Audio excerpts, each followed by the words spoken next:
So, good day everyone. I am Aubrey Perilla, and I'm going to discuss the story of To Kill a Mockingbird.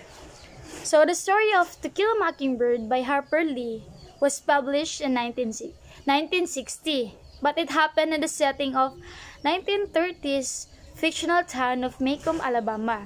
So, about the author's life, her full name is Neil Harper Lee, born on April 28, 1926 in Monroeville, Alabama, USA. But she was died on February 19, 2016.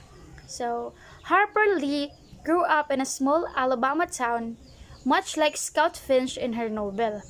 So, sa story ng To Kill a Mockingbird is yung character na si Scout Finch or si Jean Louis Finch is nire-represent ni Harper Lee in real life. Her father, Amasa Coleman Lee, was a lawyer and served as a model for Atticus Finch. So, yung father naman ni Scout Finch sa story na si Atticus Finch is yun din yung nire-represent ng father ni Harper Lee in real life. So, To Kill a Mockingbird was his first and most famous novel, winning the Pulitzer Prize in 1961. Lee was known for her private life and published very little afterward. However, in 2015, a second book called Go Set a Watchman was published, though it was actually an earlier draft of Mockingbird featuring many of the same characters at a later stage in life. So now, let's discuss the story of To Kill a Mockingbird. So, ang story daw is umiikot lang siya sa isang batang karakter na si Scout Finch na nakatira sa isang maliit na community sa Alabama, sa Macomb, Alabama. So, together with her brother and her father na si Jem Finch, and father niya na si Atticus Finch, which is isang kilala at respetadong abogado sa community nila. And may isa silang katulong na si Calpurnia, which is a black woman, and nagsisilbi na rin itong mother figure kina Scout at Jem. So, at the beginning of the story, simple lang daw ang mundo nila Scout at Jem. So, naglalaro lang sila kasama ng kaibigan nilang si Del Harris tuwing summer.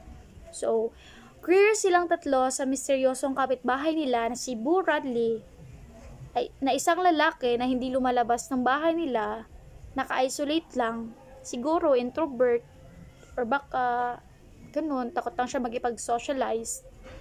So sa neighborhood nila, madami silang gossips about kay Boo Radley, and sinasabi nila na si Boo Radley daw ay isang monster. So, move forward, habang lumalaki sila Jem at Scout, unti-unti nilang nakikita ang mas deepen and mas darken na side ng Macomb, Alabama. So, one time, may isang malaking event ang nangyari or malaking case ang tinanggap ng father nila na si Atticus, which is ang case ni Tom Robinson, isang black man na na-accuse sa pag-rape sa isang batang babae na si Mayella Ewell. So, si Mayella Ewell ay isang white girl and mahirap lamang sila. So, ang tatay ni Mayella ang nagsampa ng kaso kay Tom Robinson. So, yung tatay ni Mayella is very known for his bad behavior, maoy, lasenggo, walang respeto, tamad.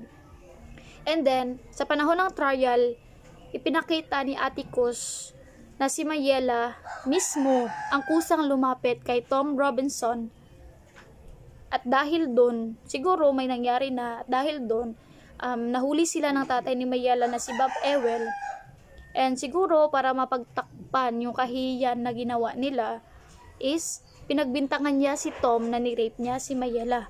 So kahit malinaw naman sa ebidensya na inosente si Tom, dahil nga sa systematic racism na nangyayari noong panahon na yon is because of skin color, guilty pa rin ang hinatol kay Tom. So, yun nga, nakulong na si Tom. And then one day, siguro, trinay ni Tom na tumakas. Pero, unfortunately, nahuli at nabaril si Tom Robinson at namatay. So, fast forward. So, dahil sa ginawa ni Atticus para kay Tom, maraming tao ang nagalit sa kanya at sa pamilya niya. So, yung mga anak ni Atticus is nakaranas ng pangbubuli, minumura, binabastos, na ibang tao sa community nila. Kasali na doon yung mismong kapatid ni Atticus na si Alexandra. Kasi hindi siya sang-ayon sa mga prinsipyo ng kapatid niya, lalo na sa pagdating sa proper upbringing ng mga bata sa isang traditional na white family.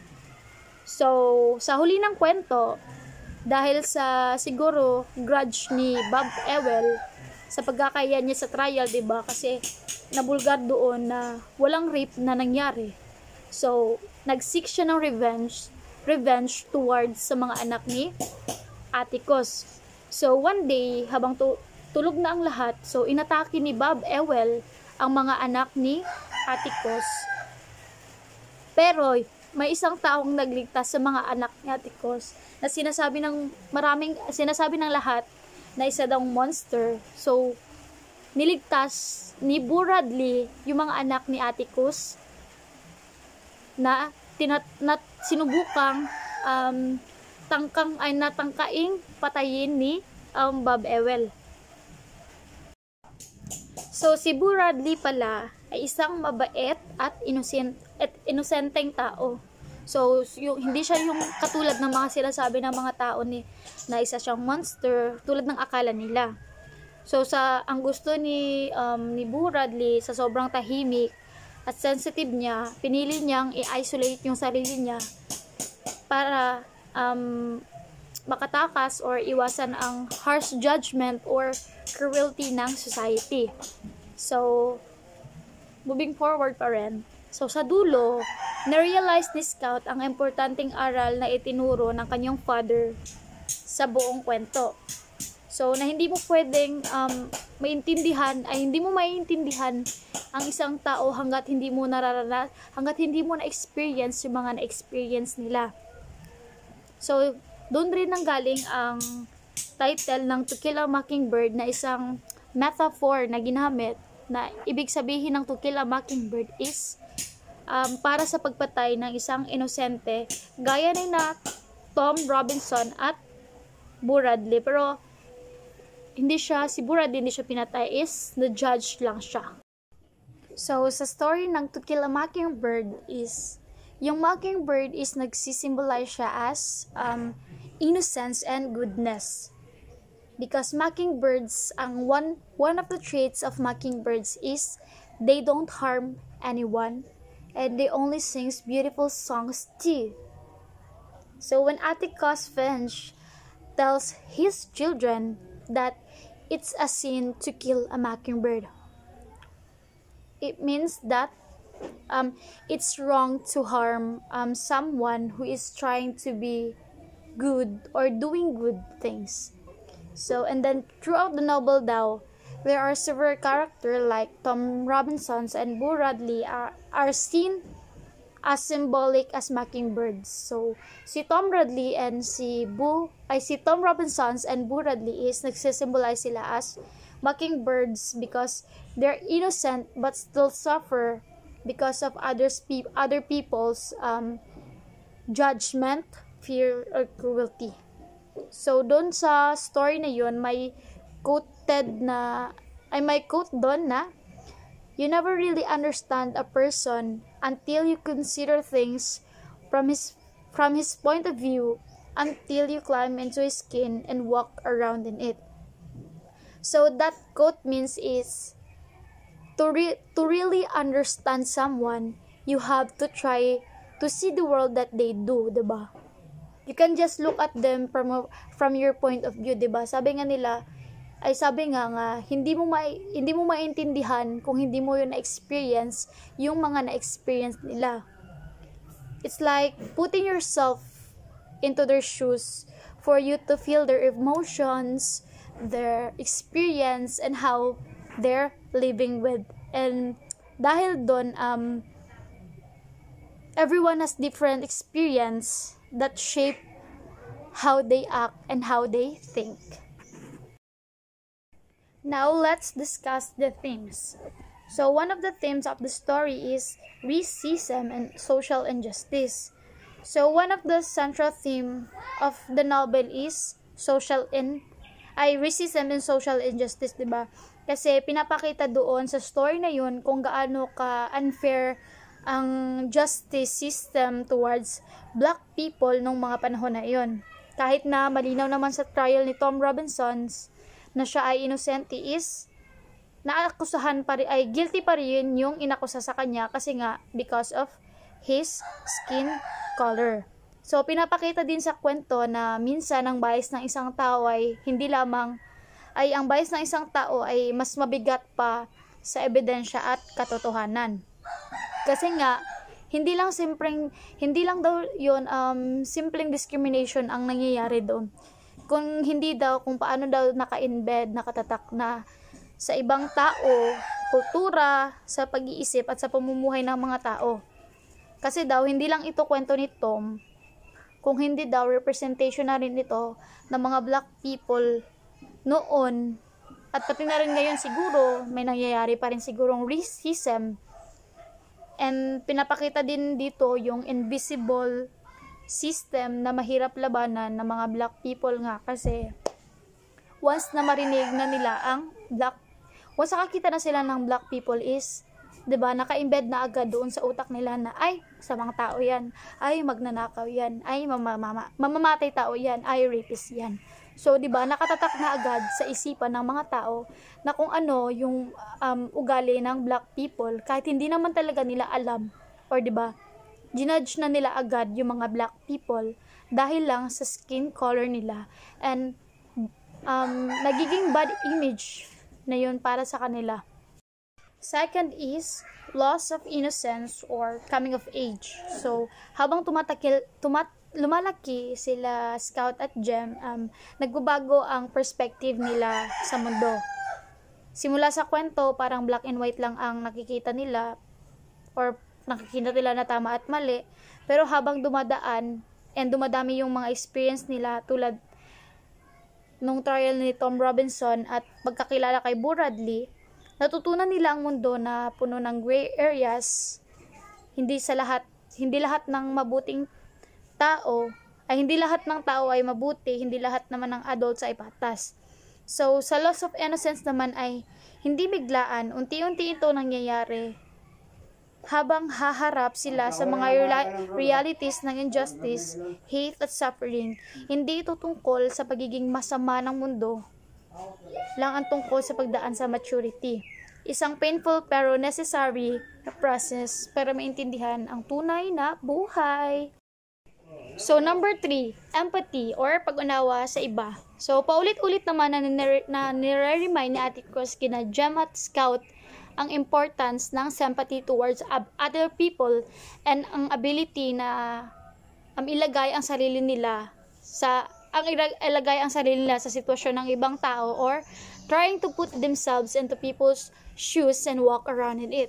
So hindi mo lang talaga maiintindihan ang isang tao kung hindi mo na-experience yung mga na-experience nila, 'di ba? So ito yung foundation ng pagiging makatao, kapag natutunan mong maintindihan ang pain, fear, emotion, and struggles ng ibang tao, na mas magiging compassionate ka. So sa kwento ni Scout is natutong hindi basta-bastang husgahan ng isang tao dahil lang sa narinig mong mga sabi-sabi. So yun yung ibig sabihin ng empathy. So number 4, moral courage. So si Ate Kos ang embodiment ng moral courage sa story. Kasi kahit alam niyang matatalo siya sa kaso ni Tom Robinson, kasi nga because he is a black man, at dahil racist ang jury, tinanggap niya pa rin ang laban dahil alam niyang tama ito. Hindi lang siya lumaban para manalo. Lumaban siya dahil naniniwala siyang kailangang ipaglaban ang prinsipyo at ang equality at fairness ng justice. So minsan ang tunay na tapang hindi makikita sa pagwawagi, kung hindi, or hindi mo siya makikita dahil nanalo ka, kung hindi sa struggles, at kahit kahit maliit lamang ang percentage na mananalo ka. So, tinuruan tayo na sa kwento na to na hindi lahat ng tamang laban ay nagtatapos sa happy ending. Why? Kasi, pero, kahit ganun, kailangan gawin rin ito kasi nga, yun yung tama na pinaglalaban ni Atticus Finch. So, kailangan niyang gawin ito sa because moral courage means standing for what is right even when you're alone, 'di ba? Kung okay lang kahit mag-isa ka, at least nasa tama ka. Doon nga marami sila pero mali naman sila, 'di ba? That is bad. So, number 5, social inequality and class division. So, hindi lang race ang source ng discrimination sa Maycomb, Alabama. Pati na rin ang economic class ay malaking issues, 'di ba? So, ang mga Ewells, 'di ba, ay mga white, mga puti sila. Pero sobrang hirap nila. And kahit sila ay mismo, 'di ba, kahit mahirap sila, kaya nilang husgahan. Hinuhusgan ng mga white people si Tom Robinson bilang black at mahirap ay nasa pinakailalim ng social ladder. So, in summary of the story daw, To Kill a Mockingbird is not just about a single court case or small town. It's about how injustice, prejudice, and misunderstanding live in every society. Through Scout's innocent perspective, makikita doon ang tunay na pagbabago ng mundo, simula sa pag-mold ng tamang values, empathy, justice, at courage ni Scout sa kwento na yon. And that's all. Thank you very much, ma'am. Sawadee ka!